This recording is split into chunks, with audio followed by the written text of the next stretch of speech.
Hello, and today I'll be having another video on 11 Giants, and it actually has been some time since I've done one of these videos, but I hope you'll end up enjoying it.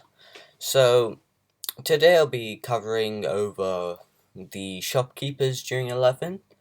They are quite interesting because usually shops are something that throughout any game is constantly used. With 11, it's more of when you begin with the game, it's there's a couple of shops that are kind of a necessity, such as the hardware store, so you can actually get the kit to make stuff and grow your inventory, so and giving you the essentials. But past that, there's only really a couple of, you only can go to like the hardware vendor and stuff to go occasionally, because otherwise you'll end up with like a whole bunch of junk that all does the same thing, so you don't want that. And you find that you don't really need to sell anything because there's coins everywhere which give you cash, and you can just use that to buy more stuff. But a lot of the stores are just stuff that aren't necessities. You can get them multiple ways, but they're nice to have as another option of getting stuff. I find that 11 likes its way of finding different ways to show how of different ways of getting different items, but you can do it multiple ways, such as with the hardware vendor.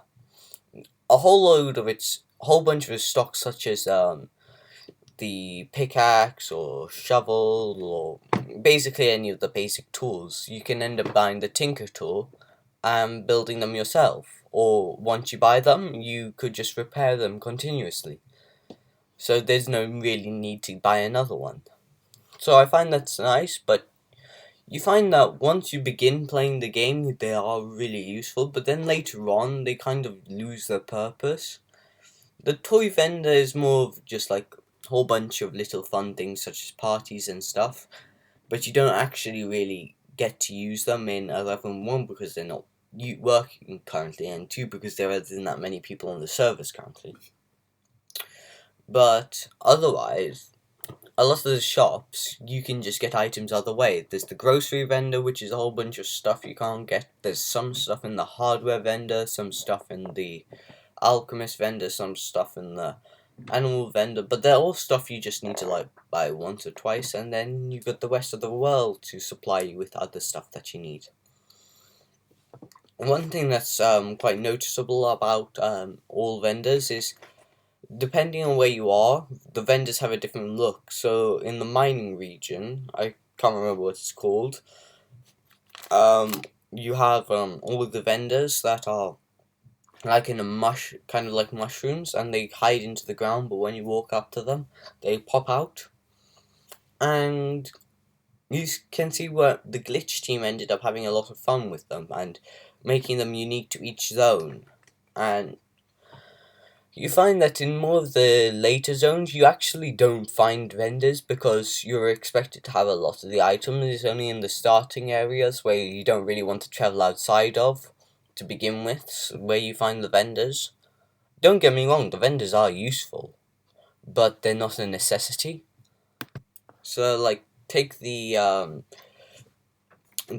produce vendor. You can actually go buy some of the seeds or the produce to begin with, feed them to a pig, get seeds from that, replant them, grow them up again, and voila, you'll have some more produce than you had before. And it's interesting because it's not something you'd expect to see from the game. It's Most games don't end up having anything like that because they're like, oh, this is a shop, you're going to need to go here throughout the whole game giving you money. Yeah.